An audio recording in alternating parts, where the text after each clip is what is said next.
When you're a 25-year-old woman with a name that sounds like a hardware store in some old west frontier boomtown, the chances are against you ever becoming a consequential figure in American history. But don't tell that to the so-called January 6th committee, and don't tell it to the fake news media either, because to hear all of them tell it, Cassidy Hutchinson, seriously, what kind of monster names their daughter that? She wrote her name into the history books for all time, joining other immortal luminaries like Alexander Vindman, Christine Blasey Ford, Fiona Hill, and all the other names that are indelibly etched into your personal memory, and indeed, into the national consciousness at large, by their heroic act of getting in front of a TV camera and maliciously slandering whichever person the Democrat Party is attempting to destroy at the moment. In fact, to hear the fake news performance artists tell it, this young woman is such a crucially important player in our nation's history. Well, they probably should just get it over with and start raising statues in her honor. Maybe they can make hers the fifth head on Mount Rushmore. I heard it was actually going to be Adam Schiff, but after the site was surveyed by the geologists, they said there's not nearly enough granite up there to convincingly recreate such a freakishly large cranium as his. So now that spot is wide open. Now, who, you may ask, is Cassidy Hutchinson, and why is she being spoken of in such rapturous terms by the people whose job is lying to the public? As it turns out, Cassidy Hutchinson was an extremely low-level White House staffer for about the last 5 minutes of the Trump administration, and then, after Trump was out of office, it seems she tried with some persistence to be hired by the Trump organization, but that effort ultimately came to naught. But then, lo and behold, there she is on television yesterday, testifying before the fakest committee this side of the judges' panel on American Idol, with the fake news performance artists trumpeting her appearance like royal heralds, talking about explosive testimony and bombshell revelations and all the other terms they habitually use when there's going to be someone on TV who's about to slander Donald Trump.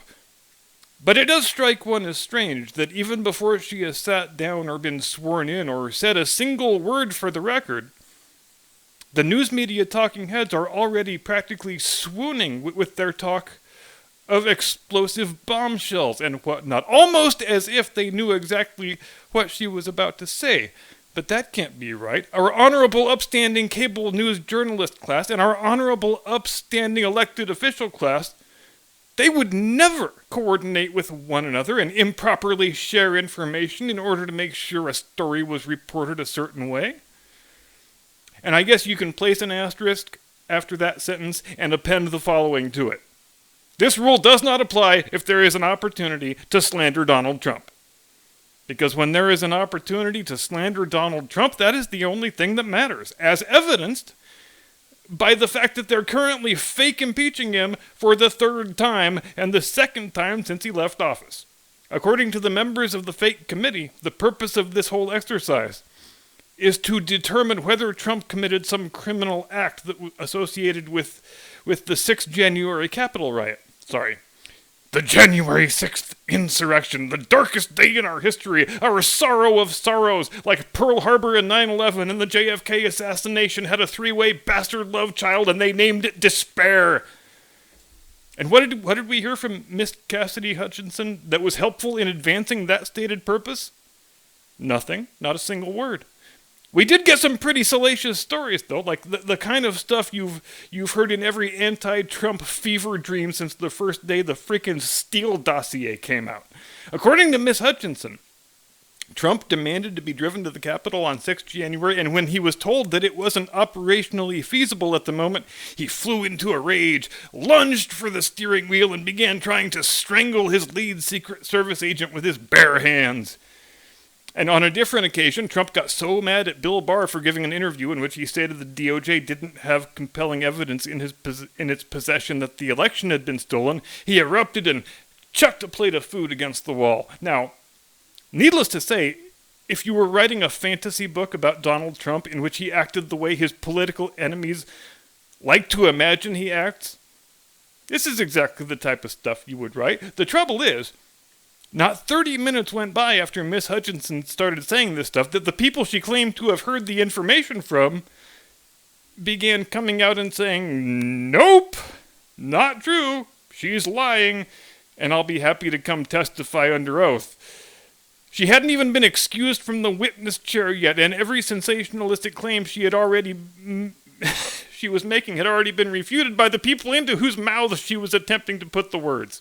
Moreover, even if both of those allegations were true, even if they were well attested, how does that help determine if there is evidence of a specific criminal offense on Trump's part? Who knows? Maybe they passed a retroactive law making it a federal offense to yell at your chauffeur. Sounds like something Democrats would do, because every one of them has a chauffeur, right? And you know what else? If I had a merchandise shop, I would already have t-shirts on sale with a big picture of Trump with the caption, "Grab him by the steering wheel."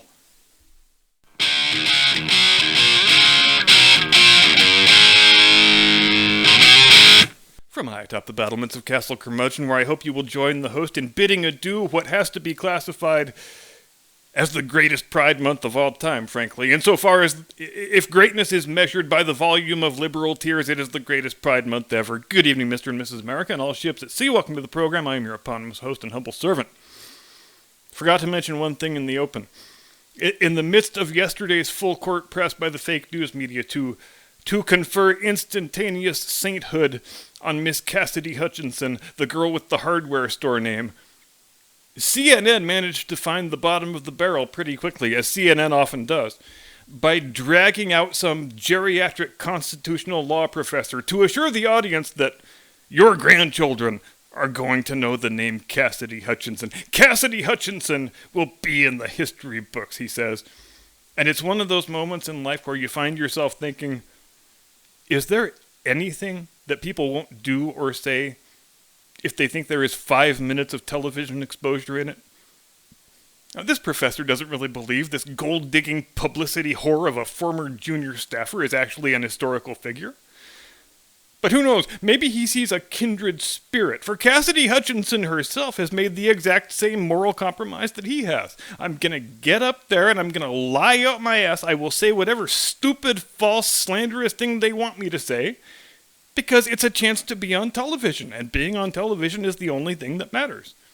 And speaking of moral compromises, I want to pose a question to the history buffs in the audience, my own kindred spirits, if you will.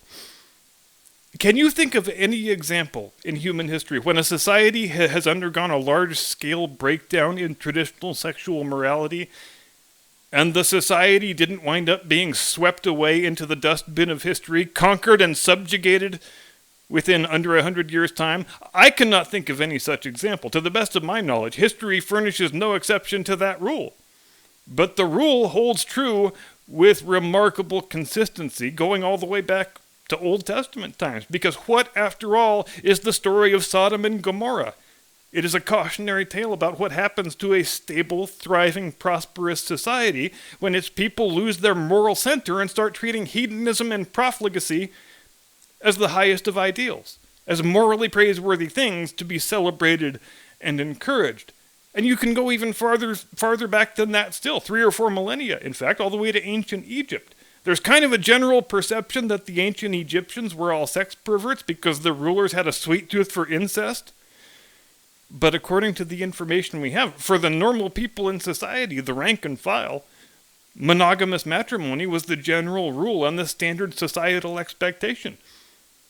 Polygamy was an option, of course, if you were a man of more advanced means, as it has been on every continent at one time or another, and feminists might want to plug your ears before I say this next part. Don't say I didn't provide fair warning. Polygamy is a form of traditional sexual morality. How? Because children in a polygamous family know who their father is, they know who their mother is, and they are being raised by 2 parents who are married to one another and live together.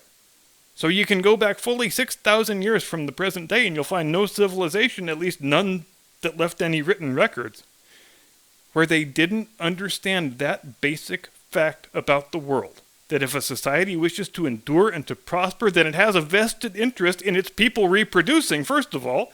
And if you want to reproduce the best people, namely people who are ready and able to do the work of running your government and your military and your commerce and so forth, so that your country and its institutions can be duly handed down to the next generation in some recognizable form, then the state also has a vested interest in seeing that as many of its children as possible are being raised in stable homes with their mother and their father both present.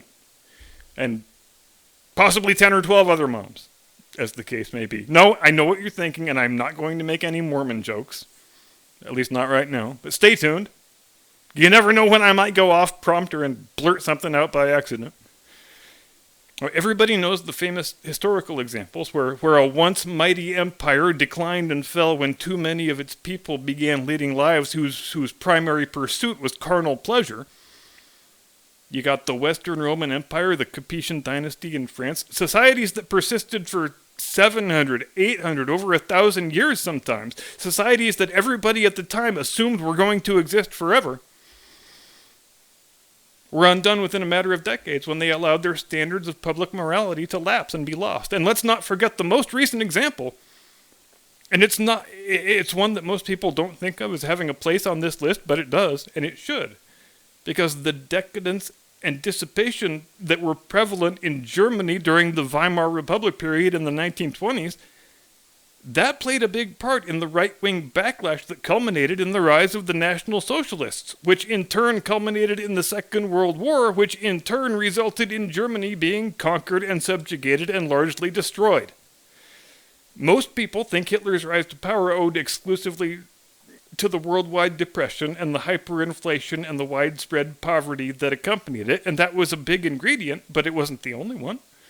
There also was a culture war aspect to it that hardly anybody talks about these days. The National Socialists, they had come out of Bavaria, in the extreme south of Germany, the more rural, more agrarian part of the country. And when they first began to gain a political foothold nationally, the big city cosmopolitan elites up in Berlin and Hamburg and elsewhere looked down their noses at these benighted southern rednecks, much the same way today's Democrats view people in what they call red states and flyover country, and believe you me, the feeling was mutual. In the big cities up north, Berlin especially, you couldn't walk 2 blocks without passing a titty bar or a sex shop or some such thing, and to the non-city dwellers in the other parts of the country, they found a lot of that pretty abominable. In some cases, they wound up saying, you know, these Nazis seem pretty crazy. They make me kind of nervous, but you know what? I'm tired of having nude women and freaky sex shit constantly shoved up in my face, and these guys say they're going to put a stop to it, so maybe I'll vote for them. Now, Berlin never became a Nazi city. Hitler's approval rating in Berlin was probably never above 20%. And at the end of April 1945, when he still had the opportunity to make his escape, he chose instead to stay put because he hated Berlin right to the end. He hated the people of Berlin for never supporting him, and he figured, if my staying here and capping myself means more of this city gets destroyed in the bargain and more of its people get killed, then that's what I'm going to do, because fuck Berlin. The point being, let's not pretend that a breakdown in public morality didn't contribute to making it easier for the National Socialists to have gained power in the first place, because it did. Sometimes the decline and the fall, they don't take decades or centuries. Sometimes it can all happen in a dozen years, but the final destination always looks the same. Your country gets conquered and subjugated, which in a less civilized age meant that the men would be slaughtered and the women and the children dragged off as slaves. So I guess there is something to be said for living in the future, but there's something about the United States of America in the 21st century that sets us apart from each of the previous examples, down through all 6 millennia of recorded human history. Because ours is the only example of a society committing suicide by the abandonment of traditional public morality, where ours was done on purpose, and it's been actively supported and encouraged by our government and our political leaders. And that's a freaking crazy thing to consider, because in a sane country, a country that wants to survive and persist and thrive and be a decent place in which to live, the political leaders will understand that you have no future without a new generation. And to secure the new generation, You promote social policies that incentivize young adults to marry and start families. And then you promote policies that incentivize parents to stay married. And then you promote policies that ensure your public schools are delivering a substantial, well-rounded academic program that will produce young people who are equipped to become productive members and leaders of the society. But are we doing any of that currently? Nope, we are not. What does our government's messaging look like with regard to matters of sexual morality? Well, there seem to be three core principles. Number one, if something makes your private parts feel good, you should definitely do that thing. Number two, if you're having an identity crisis, or even if you're just unhappy and depressed and a bit unsure of yourself, the best remedy is to go have your sex organs surgically removed and start walking around in public looking like a grotesque caricature of the opposite sex. And speaking of people who look like a grotesque caricature of the opposite sex, the Biden administration trotted out Assistant Health Secretary, Admiral of the Fleet, Richard Levine, whom I refuse to call Rachel because it's not my job to affirm other people's mental illnesses and bad life choices, a man who looks like the secret gay love child of Yogi Berra and Robert Plant.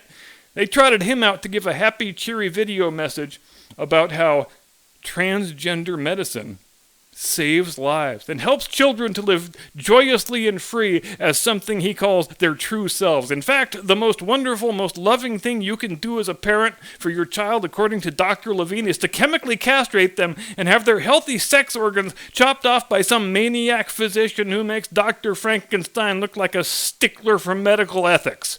So, okay, let's talk about this, Mr. Levine. Sorry, Admiral Levine. In fact, let's dispense with the formalities, shall we? May I call you Dick? Because I'm pretty sure you've still got one. A little over a decade ago, Dick, you were a straight man in your early 50s. You had a wife, you had several kids, you had a nice house in the suburbs, a mid-level job as a Pennsylvania State Health Department bureaucrat. Fast forward to today, and you've got a very high-level job with the Federal Health Department, and you're something of a media celebrity, too. The guy the Biden administration trots out each time they want to say how much they sparkly heart men who abandon their families and become transvestites for purposes of professional advancement and personal fame. Remind me again, what is it about Richard Levine that I am supposed to celebrate? He dumps his wife and kids, puts on a goddamn wig and a dress, and I'm supposed to admire that and tell him how brave he is? I'm supposed to treat this obviously deeply disturbed man as an inspirational figure that everyone should endeavor to emulate? No, I will not. And you can throw me off every website on the internet before I will ever pretend that dude is a woman. And the same goes for you, William Thomas, and the same goes for you, Bruce Jenner with tits. Also, Dick Levine, I couldn't help noticing it took you until the age of 52 or 53 to discover your true identity as a fake woman, but you're out there promoting permanently life-altering drug treatments and surgical interventions for minor children. So, where you were given over 5 decades in which to make that choice for yourself as a grown adult, you want to deprive other people of that same choice, and then you want to call it healthcare. It also is not my damn fault that the entire medical profession has decided to commit mass professional suicide by self-immolation in their unconditional embrace of chemically castrating children, performing ghoulish cosmetic surgery on their sex organs, and calling it gender-affirming healthcare. In fact, here's an idea. How about we stop letting sick, evil people hide behind nice, innocuous-sounding euphemisms? It's really incredibly easy to vomit out some nonsense line like, oh, I think women should be able to make their own choices about their own bodies. Because, yeah, sure, what kind of psychopath would disagree with that sentiment? Cue the lusty, morally righteous applause from the studio audience. But that person should be made to say what it is that they are actually supporting. A person who refuses to articulate a limiting principle on legal abortion can't be allowed to skate by without being made to confront the moral implication in that refusal, which is that they are effectively endorsing the summary execution of healthy full-term infant human beings. And as long as we are on the subject of wildly misleading statements that I absolutely cannot get enough of, I think it's time we checked in with our good friend, the Vice President of the United States, the Ugandan headhunter, the California cackler, from Maine to Rhode Island to North Carolina, she presides in the Senate and she owns a vagina, the one and only Kamala Harris. Have you noticed that Kamala Harris, in her remarks on abortion rights, keeps referring to herself as a mother? Now, for those fans keeping score at home, Kamala Harris got married 8 years ago for the first time at the age of 49 to a man who already had adult children from his previous marriage. Kamala Harris is a 57-year-old woman who has never given birth, never raised a child, and has 0 American ancestors. And she currently is running around with a straight face calling herself a mother. How insulting do you suppose that is to an actual mother who earned the title the old-fashioned way by giving birth to children and then raising them to adulthood?